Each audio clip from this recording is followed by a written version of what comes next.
अरमानों को कुचलने वाले, जीत हमेशा तेरी होगी। मासूम दिलों को रोंदने वाले, जीत हमेशा तेरी होगी। खुशी मना और हो मदमस्त, हार गए हम हुए हैं पस्त। जालिम तुझको जीत मुबारक, अपने लिए है सिर्फ शिकस्त। शिकस्त शिकस्त शिकस्त, अपने लिए है सिर्फ शिकस्त। शिकस्त शिकस्त शिकस्त।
हम तुमसे बहुत नाराज हैं जियालाल। क्या कह रहे हैं जनाब? मुझसे कुछ गलती हो गई? ये गलती नहीं तो और क्या है जियालाल। आज कितने दिन हो गए हमें तुम्हारी सूरत देखे हुए। तुम्हें बुलाना पड़ता है, इत्तिला करनी पड़ती है। नहीं नहीं, ऐसी बात नहीं है पंडित जी। दरअसल कुछ मसरूफ था। ओहो, तुम्हारी मसरूफियत। भाई हम जानते हैं कि तुम बड़े मसरूफ शख्स हो, लेकिन हम भी क्या करें, हमें तुम्हारी याद जो आती है। आखिर तुम हमारे होने वाले समधी जो ठहरे। अरे हाँ, इस बात से याद आया, आज से 3 दिन बाद लगन के लिए मुहूर्त अच्छा है। लड़के और लड़की दोनों के लिए सब काम खूबसूरती से निपट जाएगा। देखो, तुम इंतजाम करना शुरू कर दो। और हाँ, रुपए पैसे की बिल्कुल चिंता मत करना, वो मेरा जिम्मा। बस तुम तैयारी शुरू कर दो, वक्त जाया मत करो। लेकिन जनाब, इतनी जल्दी? जल्दी नहीं है जियालाल, जल्दी नहीं है। ये शादी हम बड़े मामूली तरीके से करेंगे, इसलिए हमारे पास बहुत वक्त है। बाकी रहा दुर्गादास, अरे उसे तुम भूल जाओ। तुम ये सोचो कि वंती कहां से कहां पहुंच जाएगी। ऊंचे कुल के ब्राह्मण जमींदार के घर की बहू बनेगी तो समाज में उसकी इज्जत और रुतबा बढ़ जाएगा। मैं जानता हूं कि मेरा बेटा दिमाग से, खैर ये बात कोई अहमियत नहीं रखती, लेकिन साथ में मुझे तुम्हारा भी तो ख्याल रखना है ना। आखिर तुम भी कब तक अपनी बहन के आगे हाथ पसारते रहोगे। तुम्हें हर महीने तुम्हारा जेब खर्च मिलता रहेगा। अरे हाँ, ये ये वही चांदी के कुछ सिक्के हैं। हम चाहते हैं कि तुम सोने और चांदी में खेलो। आखिर तुम्हारी इज्जत हमारी इज्जत है ना। लो, रख लो इसे। पंडित जी, आपने हमेशा मेरा कितना ख्याल रखा है। समझ में नहीं आता आपका एहसान कैसे उतारूं। अरे बड़ी आसानी से, वंती को हमारे घर की बहू बनाकर। अच्छा सुनो, छाया को अभी शादी की तारीख के बारे में मत बताना। हो सकता है कोई बखेड़ा खड़ा कर दे। हाँ।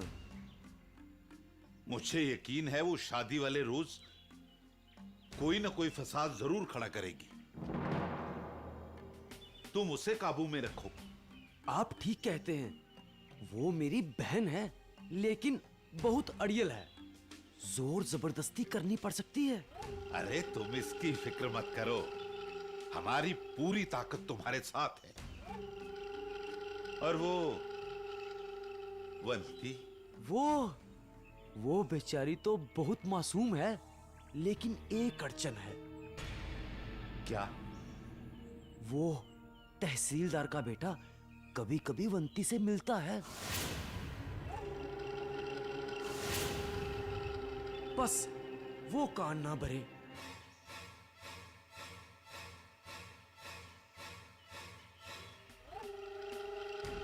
अच्छा, तो ये बात है।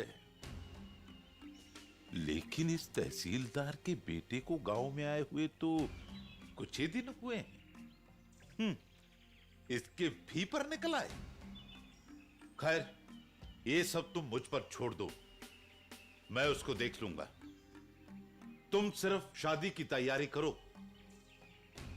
और हां, उस छाया को काबू में करो। जैसा आप चाहते हैं वैसा ही होगा। मैं आज ही इस मसले के बारे में आर पार का फैसला कर डालूंगा।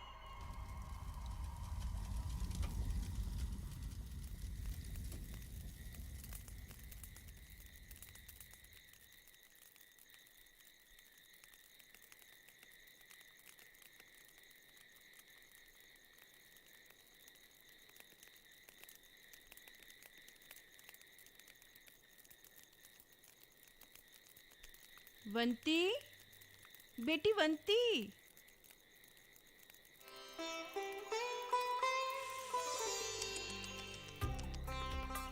सारा दिन गाय की तरह चपर चपर चपर चपर ये मूली और गाजर ही खाती रहा कर। अरे कभी कभी घर का कुछ काम भी कर दिया कर। आहा, तुम कभी कोई काम करने भी देती हो क्या? उस वक्त तो कहती हो कि मैं तुम्हारी लाडो बेटी हूँ। अच्छा अच्छा, ज्यादा बातें ना बना। खाना तैयार है, जाके मामा को बोल आके खाना खा ले। जो हुक्म मेरी अम्मा।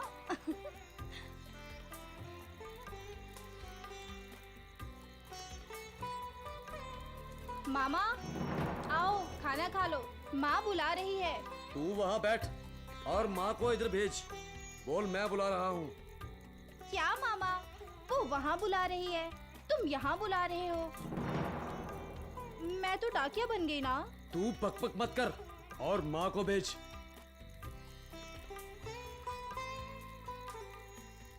माँ, मामा बुला रहा है। अच्छा,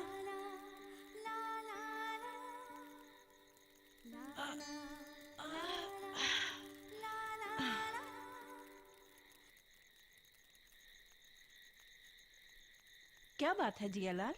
बैठ। मैंने वंती का रिश्ता तय कर लिया है। वंती?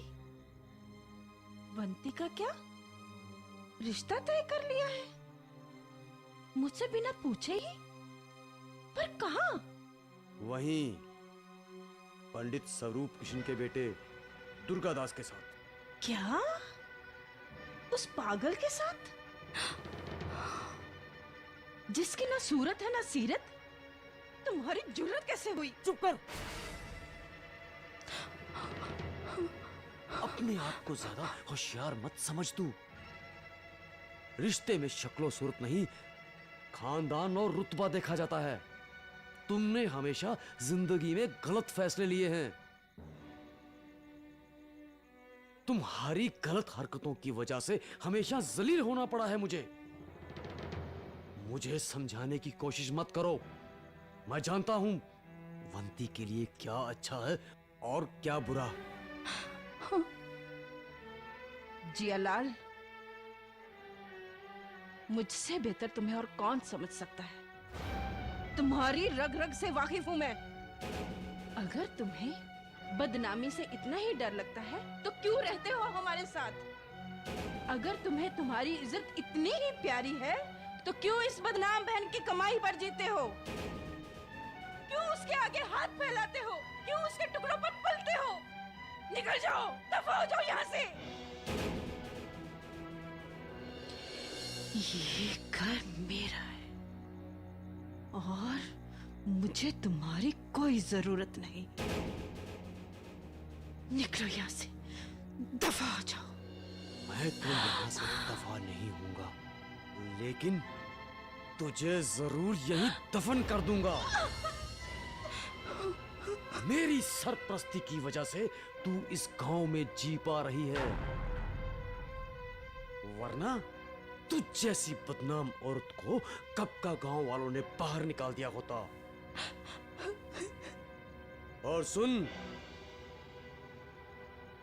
आज के बाद इस घर में वही होगा जो मैं चाहूंगा।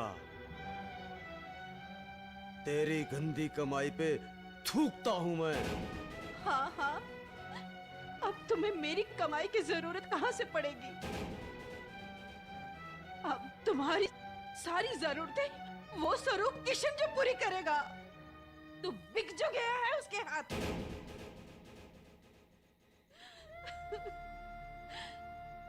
जिया, मेरी बेटी को बर्बाद मत कर। जहन्नुम की आग में जलेगा तू। जिया, बंती बचपन से तेरी गोद में खेली है, तेरी बेटी है वो, उसे बख्श दे जिया। तूने जितने भी जुल्म ढाने हैं मुझ पे ढा, उसे बख्श दे जिया, उसे बख्श दे। तू जानता है ना वो स्वरूप किशन कितना मक्कार किस्म का इंसान है। वो मेरी बेटी को, जिया, वो मेरी बेटी को अपने उस पागल लड़के की आड़ में खुद रोंद डालेगा। जिया, इतना जुल्म मत कर जिया, इतना जुल्म मत कर। तुझ पर ऊपर वाले का कहर बर्पा हो जाएगा। ऊपर वाले ने मुझे दिया ही क्या है जो मुझ पे कहर बर्पा करेगा। प्यारी बहना, कान खोल के सुन। चुपचाप रजामंदी से इस शादी की तैयारी कर, वरना एक बात समझ ले, ये शादी तो होके रहेगी, तेरी मर्जी से या जबरदस्ती।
पंडित जी, आपने तो खामखा यहाँ आने की जहमत उठाई। हम तो आपके पास खुद ही आने वाले थे। आप सिर्फ यहाँ के तहसीलदार ही नहीं, हमारे दोस्त भी हैं। पिछली बार हम जब कहीं मिले थे तो आपने जिक्र किया था, तो आज मौका मिलते ही मैं आ गया। एक दोस्त का यही फर्ज होता है।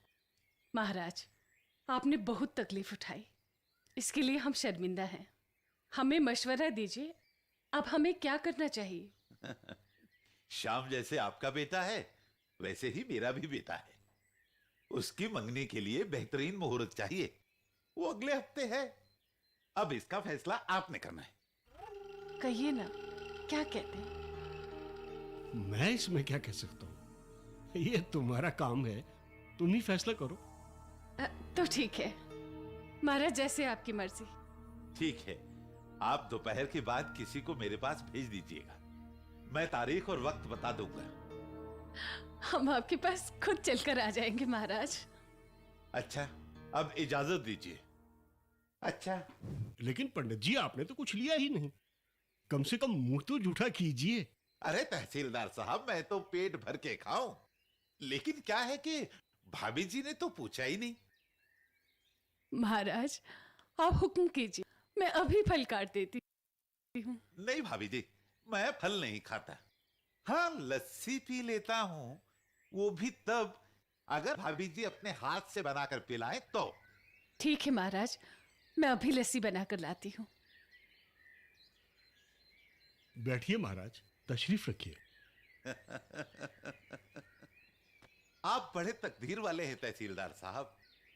आप भी बहुत भोली हैं। अरे हाँ, आपका बेटा शाम का ही नजर नहीं आ रहा। किसी काम से गया है क्या? छुट्टियों में घर आया है ना पंडित जी, बस दिन भर गांव में इधर उधर घूमता रहता है। लेकिन ये कोई अच्छी बात नहीं हुई। देखिए तहसीलदार साहब, आपका एक रुतबा है, हमें फख्र है आप पे। सारा गांव आप पे नाज करता है, लेकिन आपका बेटा गांव में ऐसे मटर गश्ती करता फिरे, ये अच्छी बात नहीं है। हम सबको सबक देते हैं, और हमारे ही बच्चे नालायकियों और बदकारियों पे उतर आए तो इस गांव का होगा क्या? एक लड़का 4 दिन के लिए गांव में आके इस गांव का माहौल गंदा करे, ये गांव वाले कभी बर्दाश्त नहीं करेंगे, चाहे वो किसी का भी बेटा क्यों ना हो। साफ साफ कहिए ना पंडित जी, शाम से कोई गलती हुई है क्या? तहसीलदार साहब, छाया की बेटी वंती अगर भगवान ने चाहा तो कल तक मेरे घर की बहू बनने वाली है। आप अपने बेटे को समझा दीजिए कि वो पंडित स्वरूप किशन की इज्जत से खेलने की कोशिश ना करे। इन हरकतों के नतीजे क्या होते हैं आप अच्छी तरह से जानते हैं। समझाइए उसे, वो आपके हाथों से निकला जा रहा है। रही बात उसकी मंगनी की तारीख की, तो मेरे घर आइए, बता दूंगा, और शुभ घड़ी आने पर पूजा अर्चना भी करवा दूंगा। और हां, मेरे बेटे की शादी बड़ी सादगी से हो रही है। शादी के बाद घर में दावत होगी, आप भी आइएगा, मैं इत्तिला भिजवा दूंगा। नमस्कार।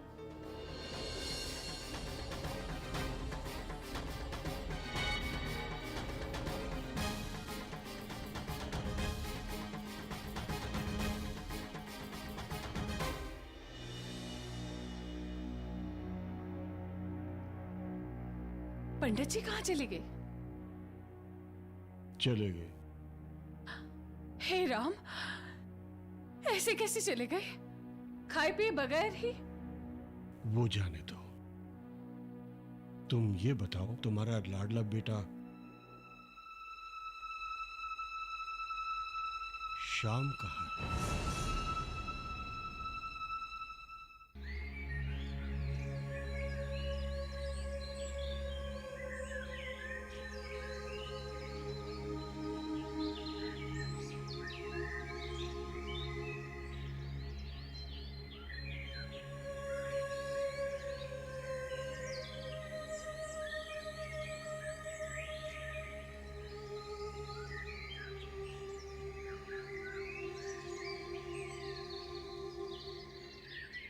अवंती,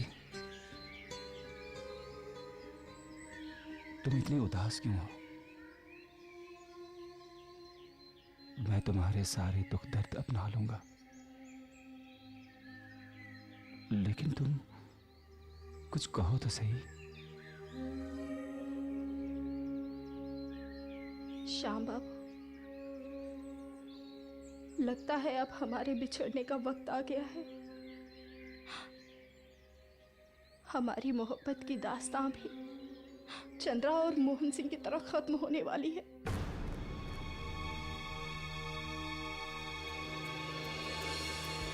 जज्बातों को कुचलने वाले, जीत हमेशा तेरी होगी।